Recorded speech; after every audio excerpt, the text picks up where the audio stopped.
A reading from Jeremiah chapter 29, verses 4 through 14. This is what the Lord Almighty, the God of Israel, says to all those I carried into exile from Jerusalem to Babylon.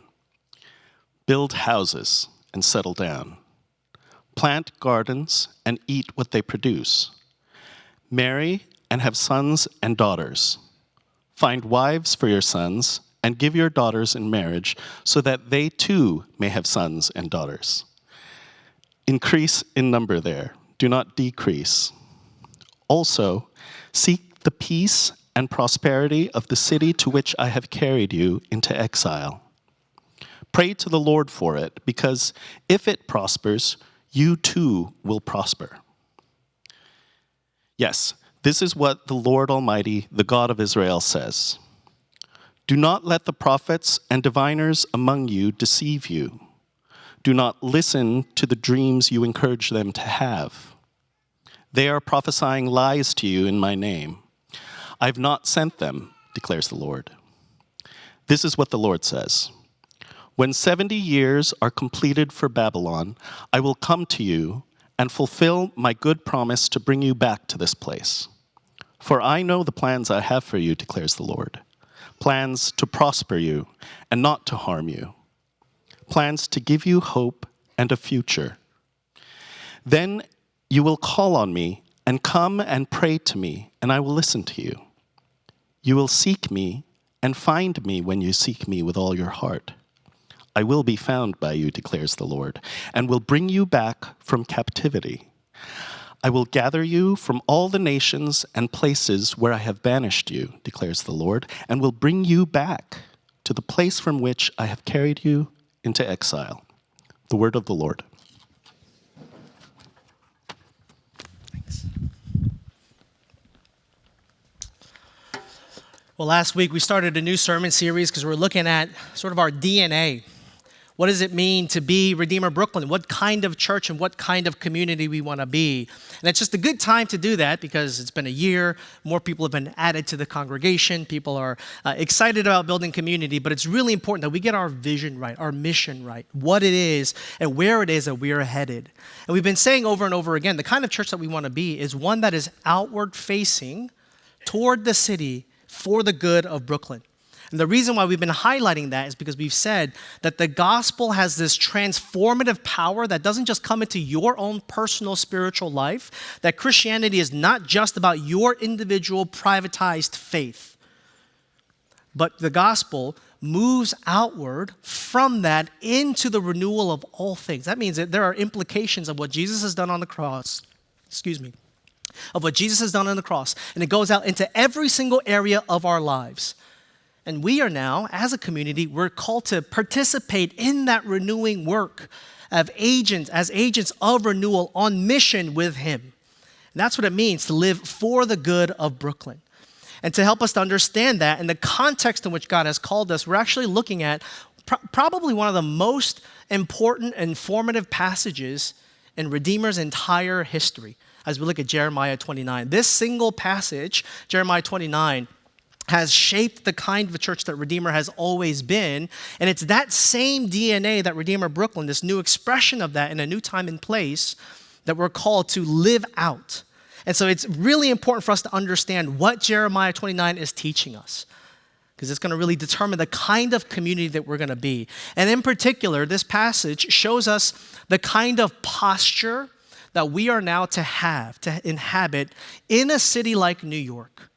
A city where it's very pluralistic, where there are a lot of different visions of what flourishing could look like, and in a city where it's not necessarily apparent how your faith or someone's faith could flourish. It feels like the city and faith are usually opposed to one another.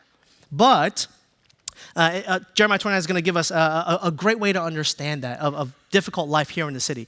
Because the longer you live in New York, you realize that it's kind of like a magnifying glass or like a pressure cooker for your faith, right? It's not easy or natural to live out your faith in a city like New York. And so what it can typically do, especially if you're new here, you might be feeling that push already, that the city can either push your faith push out the gospel out to the margins of your life because you can't see how your faith in the gospel relates to the city. Right? And so it just becomes this thing that you kind of do once in a while, or it does become this privatized individual thing. Or the city can push the gospel, can push your faith deeper down into the very center of your life. As you see all of its implications in every single area of your life, as it pushes you to see how the gospel changes everything, including our shared lives here in the city. It can push it all the way down so that you really live out the gospel in every single dimension of life together. Which is to say, the city can make the gospel come alive, not only in your own life, but in the life of the city. That's what Jeremiah is going to teach us and show us. That's the vision and the posture that we're always meant to have. But in order to do that, Jeremiah's passage answers 3 really critical questions that every single one of us needs to be asking as we live here in the city. And the first question is, why is it that you're here? The second question is, therefore, what is your posture? What's the kind of life that you live and the kind of posture you live here in the city? And then finally, the third question is, and how do you flourish in the city? So why are you here? What is your posture? And how do you flourish? Let's look at that this morning as we look at this passage. Now, one of the most frequently asked questions here in New York City, apart from what do you do, is why are you here, right? It's what brought you to New York? And every single person sort of has a story behind that, which is why it's such a fun question to ask. I can probably bet that a lot of us here in this room, it's because a job brought you, or maybe it was school, or you're one of those folks that said, I've always just wanted to live here, and so I had nothing, I'm crashing on a person's couch. I'm just trying to make my dreams come true, right? A lot of boldness and a lot of courage to you guys for that. And then there's the rare among us here that say, well, I'm born and raised here in New York, and then you hold that over all of us until forever. But most of us are here in some ways to chase a dream, right? To build some kind of a career or to find some kind of love. You know, my own personal story as to what brought me here over 21 years ago is that I came here for school to attend NYU. And the moment that I stepped in Greenwich Village in Washington Square Park, I didn't feel like I chose New York. New York chose me. You know, it felt like I belonged here. It felt like it was the Harry Potter sorting hat, and it was the House of Manhattan right here on my head. And what I loved about the city, what I was inherently feeling, maybe what you feel too, is just the energy and the opportunities that make you really feel like you can make something of your life. That you can live the kind of life that you've always imagined, and you can just go out there and do it. That you can hustle and grind and work, and therefore the sky is the limit. That's certainly what excited me about moving to New York, and maybe that's true of a lot of us here. But you realize that that is a really modern marvel, that we have so much power to choose where it is that we live today. You realize that it's a very modern phenomenon just how much there is now economic mobility, so that people are no longer tied to like rural farms and ways to make money. You can actually have a lot more economic mobility. Plus, because of the rise of technology and transportation, you can get across the world, right, in half a day. So it's way easier now for all of us to exert some of our power to live wherever it is that we want, that we're no longer just tied down to a single place. And of course, all of that allows us to live out this modern life narrative of individualism that says you now have the power to build whatever kind of life that you want. You have the power and the control to not only choose where it is that you live, but that now becomes a part of the equation of constructing the life that you want, of constructing a self and an identity. That's why when you come to a place like this, or what attracts you to a place like this, is that it makes you feel like you have more control over your destiny. But for most of human history, you realize that that was never the case. People never chose where it is that they live, but where they live and the place that they built their life was chosen for them. It was inherited, right? Or it was something that was inescapable for people, or it was chosen for them through other powers and forces that were working on you versus you exerting your power on it. And that's what brings us to the context of our passage in Jeremiah chapter 29. See, the prophet Jeremiah is now writing to God's people back in 6th century BC, and this is right after Jerusalem, the city of God, the city of God's people. It was completely ransacked and destroyed by the Babylonian Empire, and therefore they were now taken into exile from Jerusalem to Babylon by King Nebuchadnezzar. See, God's people, Israelites, they were forced to Babylon. They were forced to live in a city against their will. Very different from our context. And that probably makes us really glad that we're not living in a time like that those kinds of forces don't necessarily exert itself on us, particularly here in the modern West. But here's the thing that I want us to see. Starting in verse 4, something really interesting is said that has great implications not only for Israel, but for us. Look with me starting on verse 4.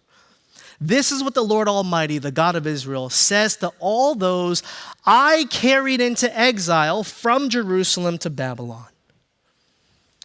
The prophet Jeremiah is pointing out this godly perspective that becomes incredibly important to us because he's teaching us it is not the power of King Nebuchadnezzar that brought you into exile ultimately.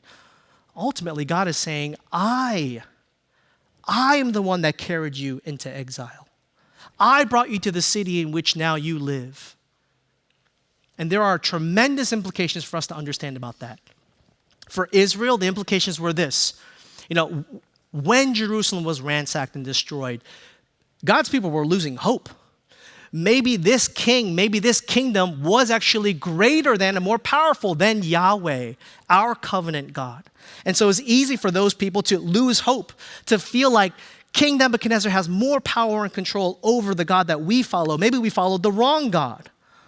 But when God says this, he's saying, my plans and my purposes are not ruined, but I am still at work. And therefore, where you are, where you live, the city in which I've carried you, there is still great purpose in your exile. And that would give tremendous hope to God's people who are in need of hope, where powers are greater than them. They needed that. But here are the implications for someone like us, where it's not so much that powers are exerted on us, but we feel like we're exerting power on it.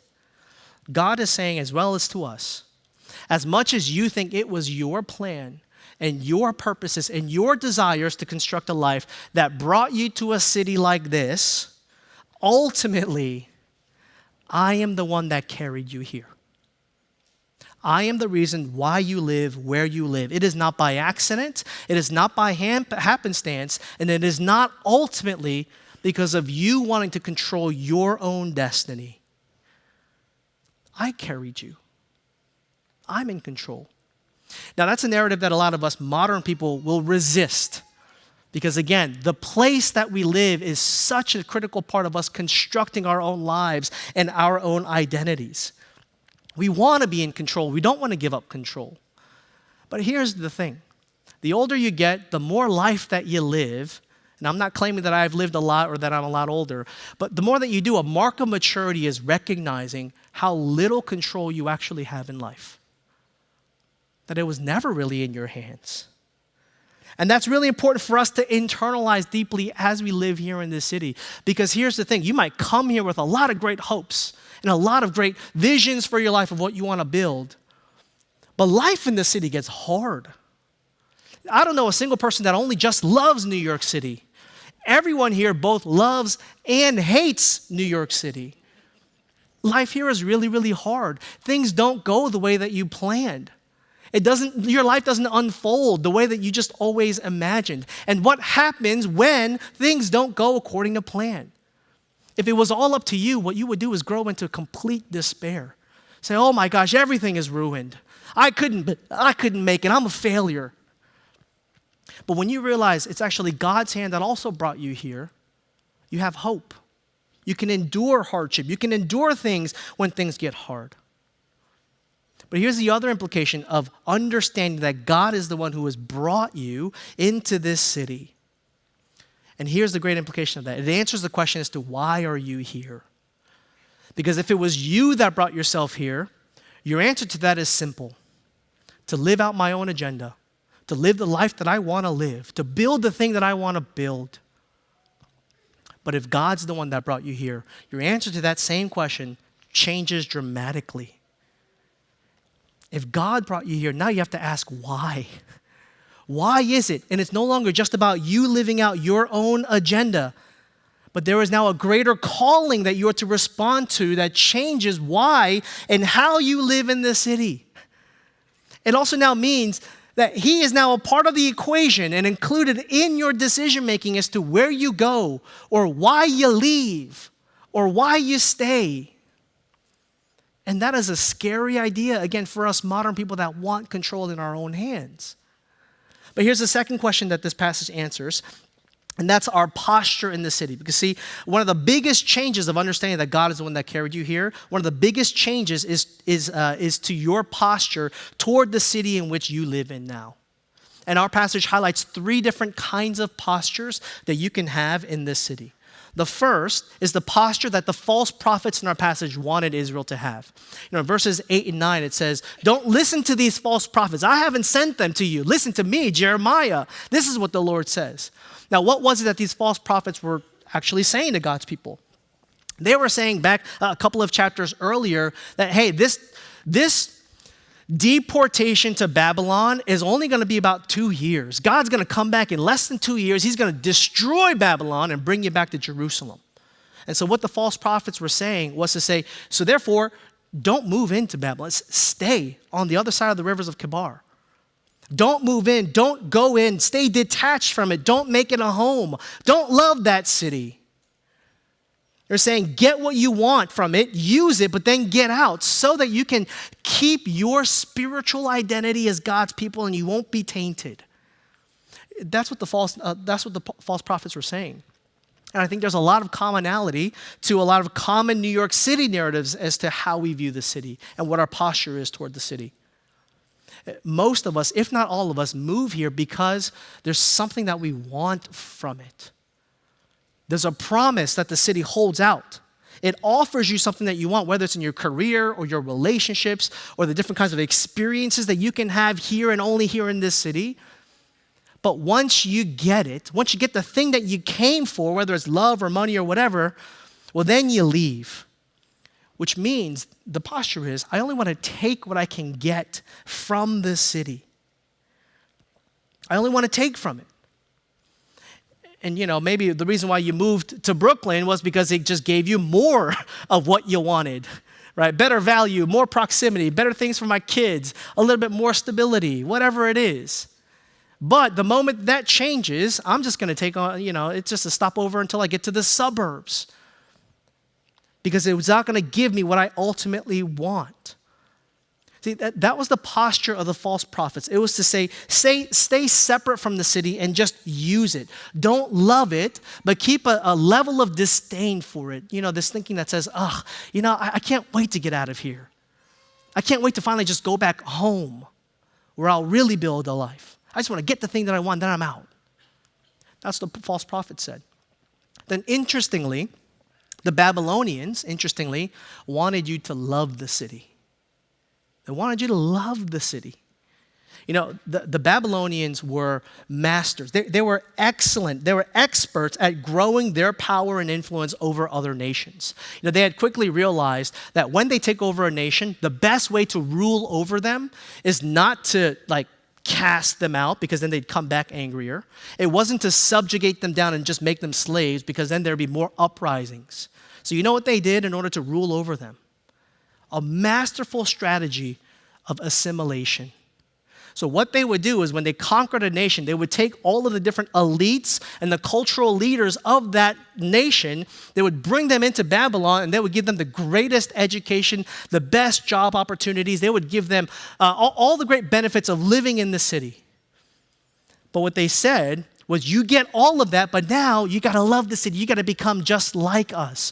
You have to assimilate into our culture and lose your spiritual distinctiveness. If you know about the Bible at all, the book of Daniel, the prophet there, Daniel and his friends are written here in this time. He and his friends were of the cultural elites in Jewish history that were taken into Babylon for this very reason. Live like us. You'll get great jobs, but you have to take on our values and become just like us. Come and love this city. Become everything the city wants you to be, but You got to get that Christian stuff, your distinctiveness out of here. You got to completely assimilate. Now, this is the pressure that every single one of us feels when we first get into the city. You feel all the ways in which you don't quite fit in. You know exactly you're walking too slow, or you take the wrong train. You just feel like you don't belong all the time.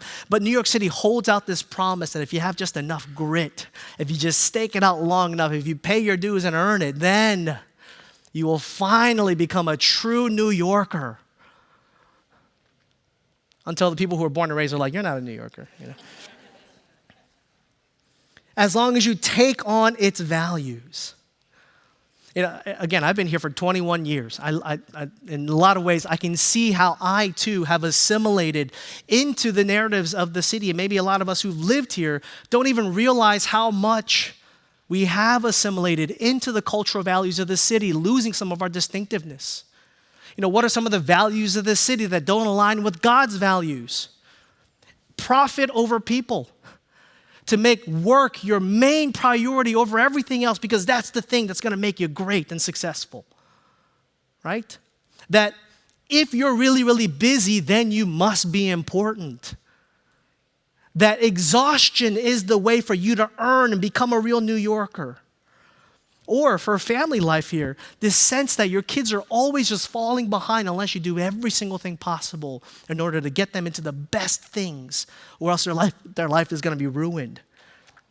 These are different values that the city gives to us. One that my wife points out in me all the time is this New York elitism, where you just look down on every single other place because New York's got the best everything, right? You go to a new any country or any city in the United States, and I try to go to eat the best thing in that city, and then every single time I wait 2 hours in line, I eat it, and I'm like, we got this in Brooklyn, man.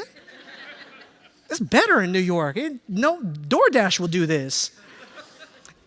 But behind that sort of a sense of disdain, therefore, toward others and this elitist view that we can often have, right? It's assimilation. See, so the false prophets were saying, stay away from the city so that you can keep your spiritual identity. The Babylonians were saying, come into the city and get rid of your spiritual identity, lose it all completely.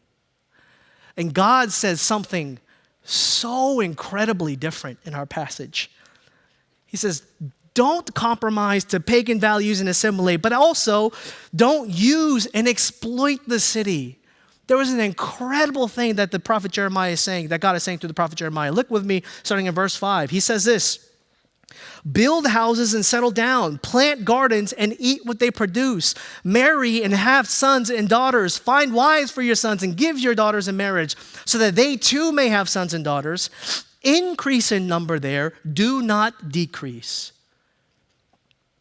God is saying, unlike the false prophets that are saying, I'm coming back quickly, accept the fact that I have carried you here and it's going to be a long while. So make a home, become a resident, build a life there. That's what it means to plant gardens, to marry, to build homes. Become a resident there, make it your present home. And don't just live there because you have to. Plant gardens. You know the idea of planting a garden is inherently filled with so much hope. You know that? You don't get that involved in the community neighborhood garden until you start to see it differently, and you want to see some more hope in the hardness of the concrete in the neighborhoods in which you live, right? It takes work and investment. You've got to pour in, and you may not even see the fruit in your own generation. It is inherently infused with great hope, because you want to see new life and growth happening around you. But God says, I want you to increase in number, do not decrease. This language of building, planting, and increasing sounds a lot like what? Genesis chapter 1, where God tells Adam and Eve, be fruitful and multiply. And so when God says to be fruitful and multiply, he is saying, don't decrease in your spiritual identity, but live into your spiritual identity. I want you to multiply there. You as a people group, you as a people who follow me, I want you to live into your identity. And so even though you are in exile, the the crazy thing that God is saying is, I want you to invest in Babylon with great hope without losing your spiritual identity. Incredible thing to say. Now you might think, well, great, well, they're going to increase and then they can take over the Babylonian Empire, right? No, look with me starting in verse 7. The prophet says also, seek the peace and prosperity of the city in which I have carried you. Pray to the Lord for it, because if it prospers, you too will prosper. This is not a takeover. This is a radically different posture that they are to have. They're not just to move in, but now they are to be and seek the flourishing of the whole city, to love it, to care for it. When God says, anytime Scripture says to pray for something or to someone, it is to wish upon them their ultimate good. Desire the ultimate good of the city's people, of Brooklyn's people, of this neighborhood, of these communities, of these institutions, of your entire shared life together here, and seek its peace and flourishing. You know, the biblical word peace is what? Shalom. And you know, the idea of shalom is so comprehensively beautiful. It is complete flourishing in every single human dimension. Physically, emotionally, spiritually, economically. It is total flourishing in every dimension. So God is saying, don't lose your distinctiveness, but live into it by not using the city like everyone else, by not living out your own personal agenda, but by living into now God's calling to seek the peace and prosperity in every dimension of our shared life in this city. Live in such a way that brings the hope of God's alternate city here and now, that's aligned to God's values rather than the city's values, that lives into honoring every single image bearer in human dignity, not because of what they do or have or based on their achievements, but just because they are an image bearer of God. Live in that kind of a way where human beings are dignified. Live into the idea that joy is what we're after, not exhaustion. Live into and work for and seek the justice of the city, where there isn't a ton of inequity and disparity that's happening all around us. In essence, he's saying, don't live for yourself, but live for the good of the city. That is the posture, a radically third posture that God is telling his people to live into through the prophet Jeremiah. And why? And here's our final third point. Why? He says, because if it flourishes, you too will flourish. That's a really interesting line, right? How is it that we flourish? He says, if the city flourishes, then you too will flourish. And so the prophet, God is saying, I'm going to tie your flourishing to the flourishing of the city. In some ways, it's teaching God's people as well as to us that you as a human individual cannot truly flourish while being indifferent to the flourishing of your neighbors and of your city and of your neighborhood. It doesn't work that way. God made us interdependent image bearers where we're meant to have a tremendous impact on one another that can move people either toward his values or further away from them. That's why our shared community lives and neighborhood lives, our shared lives matter. He's tying those things together. But here's the big problem that I want us to see, maybe not just in our context, but in Israel's context. Because when the prophet says that, he is immediately tying the flourishing of Israel to who? The flourishing of their enemies, Babylon. This was an impossible task. Think about that. An impossible task for God's people to seek the good of Babylon. It was hard enough for God's people to pray in Babylon, let alone pray for Babylon. These were their enemies. These are the people that came and they destroyed their city. This was the nation that came and they ravaged and plumaged their families. And yet you want us to now pray for them and desire the welfare of this particular city? You can imagine that what they're experiencing and feeling is to say, we don't want the peace of this city. We want the judgment to come down on this city. We don't want to love this city. We want to use it and take from it the way that it took from us. And if anyone thought that, nobody would blame you, right? Because that is such it is such a clear picture of the human heart that all of us struggle with.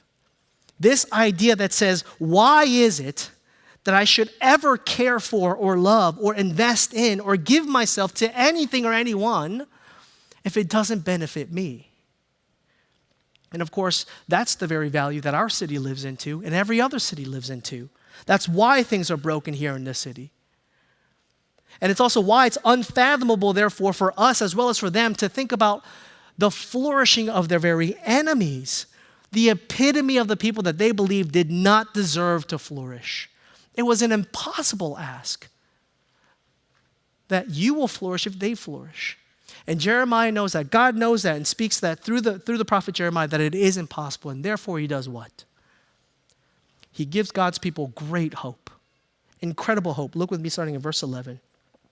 Jeremiah continues to say, "For I know the plans that I have for you, declares the Lord, plans to prosper you and not to harm you, plans to give you hope and a future." And he goes on to say, and that future is, I will completely and fully restore you and bring you back.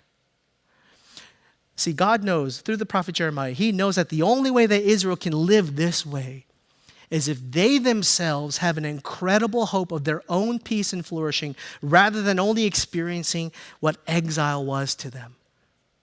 They needed the promise of restoration and their own full flourishing. That's why this passage gave so much hope to exiles. Not only called them to live in an impossible way, but pointed them to God's plan that would give them everything their hearts needed to live this way.